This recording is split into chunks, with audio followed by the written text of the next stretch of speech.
Ay, grabe, hindi ko expect to ah. Meron palang ganito sa Pilipinas. Anong pinakamahal natin ngayon dito, sir? Idea lang. Million, no, sir? Next time po na may Pet Expo, pagandaan po ninyo. Kasi sigurado pong masisiyahan ng mga puso ninyo. Oh, di ba? Ayos. Kompleto, may mga halaman pa. Hey! Panis. Lagay nyo to sa garden nyo, oh. Mga plantito, plantita. Ayan o, puno. Binibenta po puno. 1,000. Ito po, 1,000 po. Ano, sir? Japanese rice fish po sila. Nakita po sila sa Japan sa mga rice flutes. Kasabay po sila ng koi binweed. So nung pinaganda po sila, kasabay po sila ng mga koi. Lahat po ng features sila, yung mga fins, mga colors na, fin shape, fin size, scale size, lahat po yan. Anong pangalan mo, sir? Pangalan ko po, Apo. Brandon Reyes po, galing sa Camp Medaka. Nag-represent po ako sa Philippine Medaka Club. Galing ni sir, astig. Next time po na may Pet Expo, pagandaan po ninyo. Kasi sigurado pong masisiyahan ng mga puso ninyo. Dahil kompleto po makikita.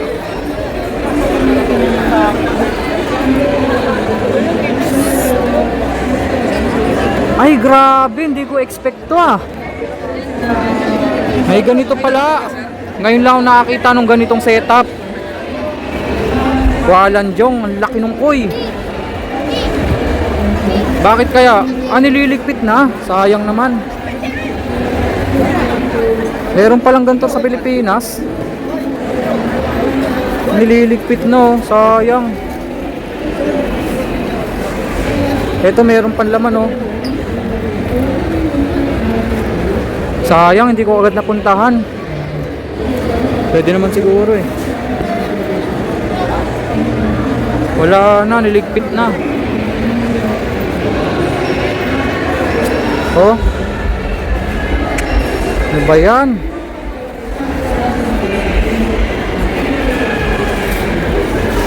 Nakakapanghinayang naman. Sana may natira pa kahit papaano para ma-videoan natin. Siguro ang daming tao dito kanina. Meron naman kaso nakanit eh.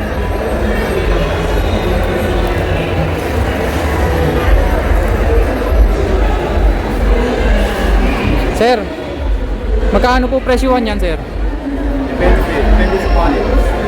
Depende rin talaga, no? Magkano kaya starting price? Pag ganyan quality, ganyan malaki. Mga 35 ang isa. Ang laki po, oh. Eh, halos yata lahat puro ganito kalaki, sir, no? Nililigpit nyo na, sir. Pero kanina, nakabukas tong mga to. Sayang, di ko inaabot, oh. Anong pangalan po nung... Ayan po ba, Hikari? Koi Hub. Koi Hub, yan yung uniform mo, sir. May mga showroom ho ba kayo? Sa White Plains. Oo nga, sa White Plains meron nga pala doon, no? Sa Patinpa. Paano setup nun doon, sir? Ganito rin ba? Pan talaga, malaki pala yon. Kumbaga, mag-walk-in yung mga customer doon. Tapos naka-setup ng pand na ganito. Mud pand o concrete? Mud? Concrete. Parang ngayon lang ako naka-encounter nung ganitong setup, oh. Kaya sir pala sa Koi Hub. Sir, pwedeng tanggalin to. Bibidyoan ko lang. Ayan, si sir, anong pangalan mo, sir? Simon. Si Sir Simon. Ayan, oh. Usually makikita nyo yung ganitong setup po talaga sa Thailand. Pero meron pala sa Pilipinas, no? Matagal na kayo naggaganto, sir, sa mga expo? Since 2008 pa. Ganito talaga setup? Ako lang pala, ako lang pala yung late. Ngayon ko lang kasi na-experience yung ganito eh. Pang-koi show lang po. Pang koi show, sir. Nanood ako ng documentary nung Japanese koi talaga, grabe. Panoorin nyo yun sa YouTube. Mula mud pond hanggang sa lumaki yung mga koi fish. Sir, maraming salamat, sir, Sir Simon ng Koi Hub. Thank you, sir. Ang dami nila tank dito. Ano bang tawag dyan, sir? Tank? So, Bathtub. Yung iba naman po may laman pa. Yung iba nga lang, nililigpit na nila. Hindi na kayo aabot ng gabi, sir? Ligpitan na talaga. Ako lang pala yung late. Matagal na pala nilang ginagawa to. Ngayon ko lang kasi na-experience. May maliliit din, oh. 35,000 starting price. Meron daw po maabot ng milyon. Ayan po, mga koi fish po laman yan. Kanina nakita natin, di ba? Nililigpit na nila.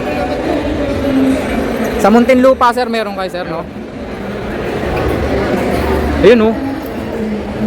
Anong pinakamahal natin ngayon dito, sir? Ay, hindi pwede disclose. Hindi pwedeng sabihin yung presyo. Estimate lang, sir. Idea lang. Million, no, sir? Mura pa nga ho yun. No? Sa iba talaga, lalo yung mga nanalo sa competition. Baka kapresyo ho ng mga house and lot. Lalo yung mga galing sa Japan. Kasi specialty ng Japan yan eh. Koi fish, no? Panis. Anong tawag sa ganyan, sir? Tricolor, yung Kohaku ba yan? Ay, hindi, Kohaku, dalawa lang kulay, no? Dalawa kasi yung tricolor. Ganda. Showa. Sa Sangke. Sangke. Oo. Ngayon, para ma-identify mo sila, yung Showa, yung itim niya, nakarap sa katawan. Ang Showa, yung kumbaga maraming itim. Oo, maraming itim. Okay. Tapos, usually, yung itim niya umabot hanggang sa ulo. Oo. Yung Sangke naman, spotted yung itim niya. Sangke, parang kumbaga Dalmatian, ganon, sir, no? Yung dot. Oo, tuldok-tuldok Tapos, lang. usually, wala siya sa ulo. Grabe, lalaki ho niyan. Anong pinakatawag dyan, sir? Giant koi, ganon? Hindi, okay lang. Koi lang talaga. Malalaki lang. Ibig sabihin yung mga... hindi, no? Yung talaga maliliit na koi hanggang ganon lang, no? Important kasi itong mga Iba talaga itong mga ganito. Tignan nyo po yung mga tawag po. Japanese din. Sangke. Diba? Showa. Specialty kasi ng Japan yan. Thank you ulit, Sir Simon, ha?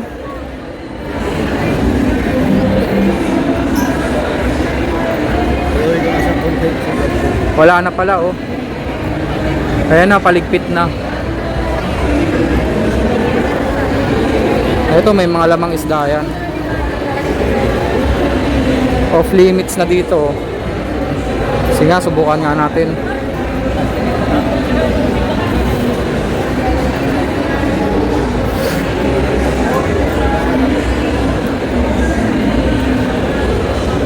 Tanungin nga natin si Sir Simon kung pwede silang bisitahin doon sa lugar nila.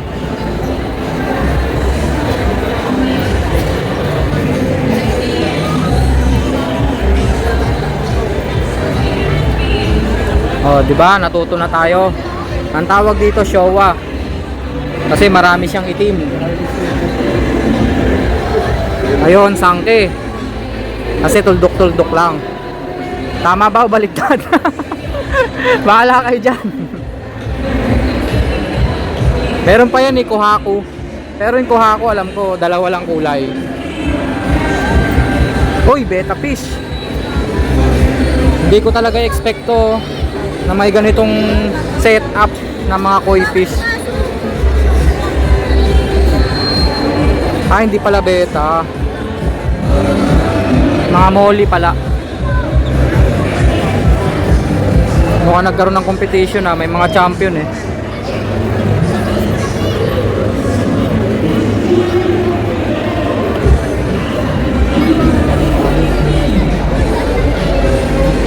Na-upgrade na ng gusto yung mga molly. Dati black molly lang eh. Diba? Yung mga, alam nyo yan, yung mga matatagal na sa pag-iisda. Kumbaga, yung basic black molly. Ngayon, ganyan na oh. Parang goldfish. Ayun na. Kalubat na ako. 15% na lang. Parang tinta ng aking ballpen, malapit nang maubos, isang patak na lang pero aking ibubuhos. Panis, loni. Tae lang, tao lang. Ito po mga sirama po. Dito.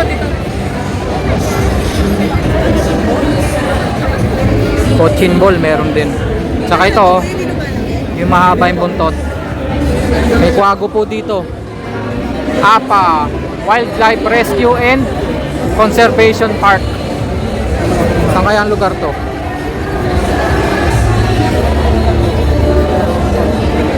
Ayan po, basahin po ninyo.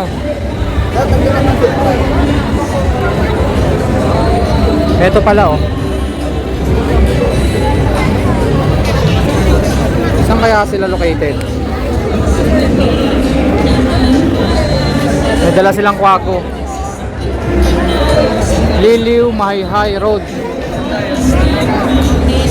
Barangay Coralao, Mahihay. Alam ko Rizal yan eh, ang Mahihay. Doon nyo po sila mapupuntahan ha. May kwago po, ang laki oh. Nakakatakot yung kuko.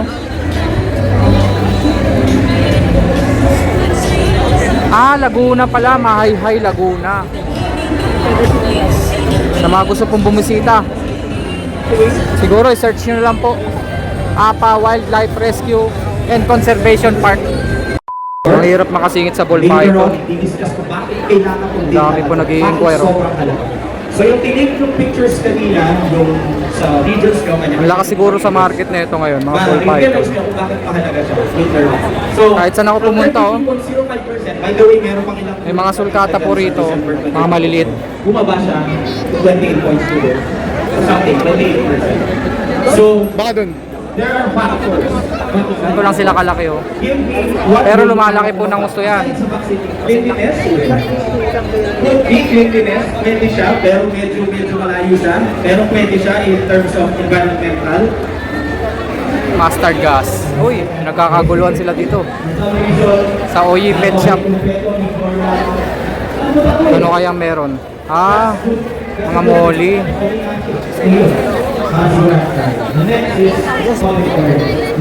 Binebenta na po yung mga molly.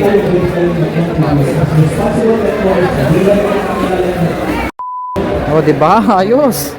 Kompleto, may mga halaman pa.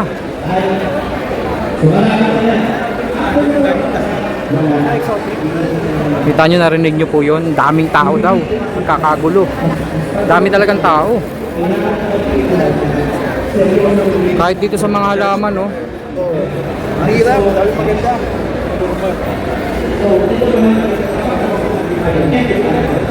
I-videoan ko na lang po Ganda tignan, no? Grabe, no? Panalo. Kilalait-lait. As a judger.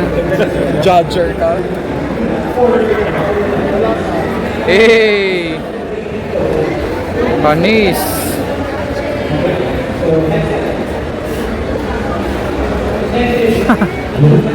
Grabe, ang ganda. Lagay nyo to sa garden nyo, oh. Mga plantito, plantita.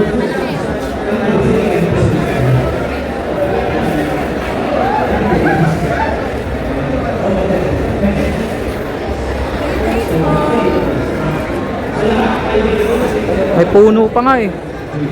Puno po oh, yun oh, laki. Puno na yan eh.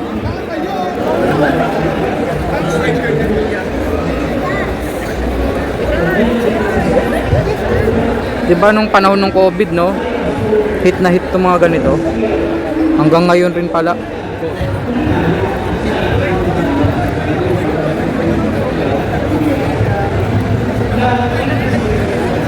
Ayan o, puno. Binibenta po puno.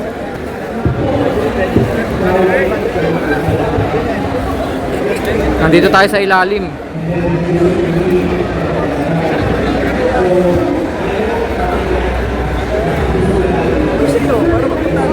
Dead end pala. Ay hindi, may daanan. Ganda oh.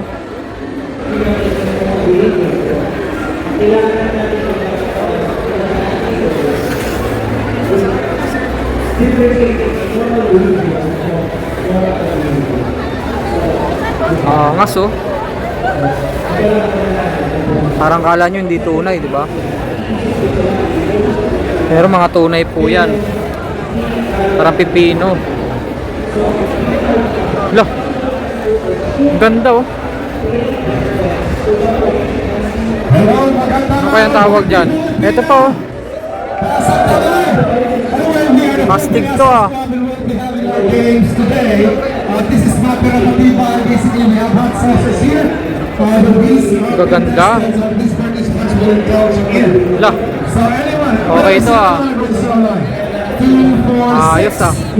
Anyone here? Sorry, Yun oh. na gusto mag-join na matatang sa sile. Ready? Join? Okay. Bangis. Anyone else? From Thailand, Indonesia, anyone there who wants to join? Wants to try a little bit success in the Philippines. Anyone? Ay, may mga from Thailand pang mga kasali, oh. From Indonesia, Thailand, Tsaka Indonesia, Cambodia. Cambodia.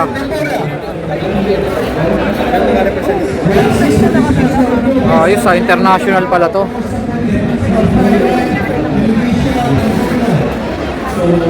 Thailand, Indonesia, Cambodia.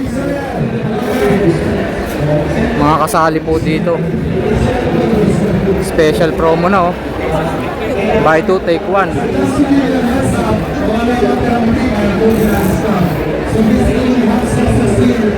Oh, naka 50%.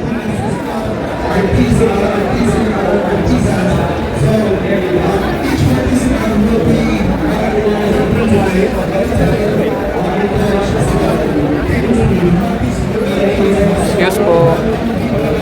Thank you. Ganito pala yung sistema nila, oh. 1,000. Ito po 1,000 po, oh. May presyo. 1,000 po siya. Yan, oh, 1,000. 1,400. Ito po, para meron po kayo idea sa presyo. Ito po 1,400 po siya. Siya ay Ficus SP 1,400. 4,500. Yan.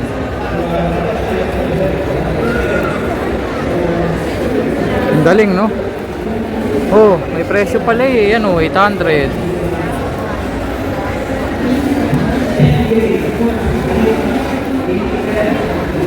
Pili na po kayo para sa mga garden nyo.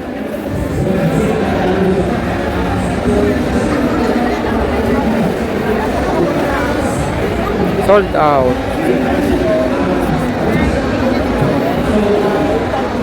Ibang klase talaga ang hobby, di ba? Pinatao.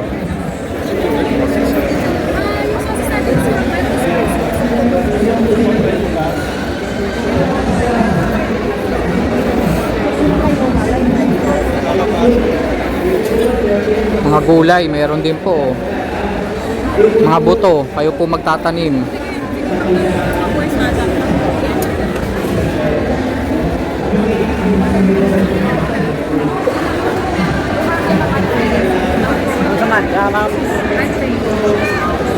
Kaya nyo po, halos wala pong madaanan.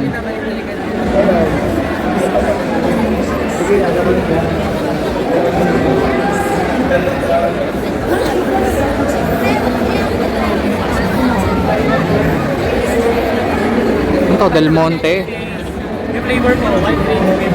May pa-pre-taste po yung Del Monte. Wala na, lobat na ako. Umitim na po yung screen. Pero nagre-record pa rin po. Totodo na natin, sagad na natin to.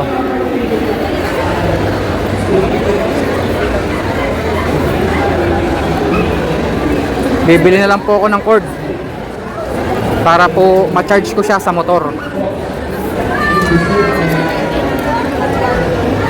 Ito yata yung maliliit na ko eh.